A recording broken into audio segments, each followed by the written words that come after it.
to our top story now. Peter Dutton, he stepped things up a few notches here on First Edition yesterday by calling for a blanket ban on Gazans coming to Australia for now. Joining us live out of Canberra, the Shadow Home Affairs Minister, James Paterson. James, good to see you. Thanks for your time as always. So let's start off with that claim. Do you support Peter Dutton's ban on Gazans for now? Well, all the big news breaks on First Edition, Pete, and I strongly support what Peter Dutton has called for, because frankly, when I started raising questions about this earlier in the week, I expected the government would quickly come out, reassure Australians and say, of course we're not going to bring any Hamas supporters in our country. But when they were unable to give us that assurance, when they were unable to provide evidence that they are doing sufficient security and identity checks, well then the only option that remains is to pause all applications from Gaza for now until those checks can be put in place. And so Peter's absolutely right to call for this. So how long's for now? Well, as long as it takes for the Albanese government to put in place adequate security checks to make sure that there is no risk posed to our community. We need to make sure that every case is referred to ASIO for its assessment, not just some. We need to make sure that face-to-face interviews are taking place, and we need to make sure that biometric testing is taking place.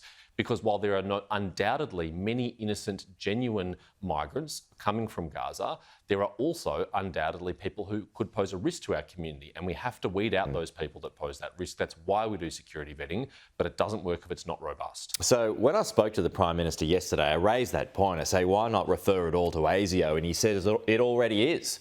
So that's not true? He misled you and he misled your viewers, because that is not true. Mike Burgess said on Sunday that only some of them are being referred to ASIO. And so the Prime Minister should clarify today, because he repeated those claims, and the Immigration Minister repeated those claims in the Parliament and have arguably misled the Parliament. They need to be upfront today and say, of the 10,000 visa applications considered by the government for Palestinian document holders since the 7th of October, how many of them actually went to ASIO for their assessment on security risk? Yeah. Now, we spoke on Monday about this after Mike Burgess spoke on Sunday about asking politicians, media as well, to tone down the rhetoric. Was it the right thing to do to up it up now, just 3 days after that call from Burgess? Well, Peter Dutton and the Coalition have been very measured all the way through about this, because we understand that our national security is the most important duty of any federal government. No, I don't think that anything's changed. National security is our first and most important duty of the government. The Albanese government might have lost sight of that, but we haven't. And all we're asking for is a temporary pause. I point out, by the way, that right now no one from Gaza can come to Australia because the Rafah border is closed. So the government actually has the time to get this right, to put in place a robust system that can assure the Australian people that there is no risk to national security. The government, and I think it was Bill Shorten said yesterday, that the government is basically using your policy that you were operating under as well. Is there a problem with that? Well, it's not true. It would be great if it was true, but it's not true. So in the case of the Syrian intake, for example, or the Afghan intake, every person who came to Australia was either interviewed in country, where it was safe to do so, or they were taken to a third country where they could be interviewed on the ground by Australian officials and had biometric testing taken. And it was only after those security and identity checks took place that they were given visas to come to Australia.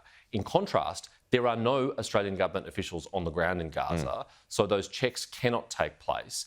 And in fact, you couldn't leave Gaza until you had a valid visa to leave. And so what the government has done in this instance is, sight unseen, in an average time of 24 hours, but it's in some instances as closely as 1 hour, they've granted people tourist visas without interviewing them, without doing biometric testing. So it's completely different to the approach we took. In fact, Peter Dutton was the Immigration Minister at the time, and he was attacked for going too slow on the Syrian migrant intake, because he was making sure those security checks took place, and that's exactly what this government should have done. It's worth, I mean, you mentioned Rafah and the Rafah crossing there. I mean, it's worth reminding our viewers, and I know we've done this a bit during this war, but Egypt, and that's Gaza's neighbour, Egypt isn't taking refugees. No, they're not, Pete, and they're not alone in that. Neither is Jordan and many other countries in the region. Australia is a very generous and compassionate country, and I think most Australians are proud of that. We have taken people from Afghanistan, from Syria, and yes, from Gaza, and we should do so and continue to do so, but only if we can be absolutely certain that there are no supporters of listed terrorist organisations among them, that there are no people who pose a security risk to our country, and the Albanese government hasn't put in place a robust enough system to make sure that that's the case.